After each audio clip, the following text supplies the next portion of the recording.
dugo, hiwalay. Masarap din yun. Oo, parang ganun din yung ano, para sa bito ka ng...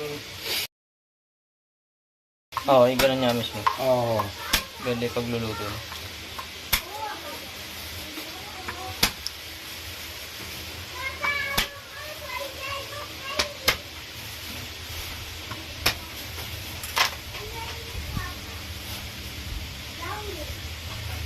Pag ganitong nakablog ka ng Ricardo, baka sabihin matipid ako sa Ricardo. Mayang ba?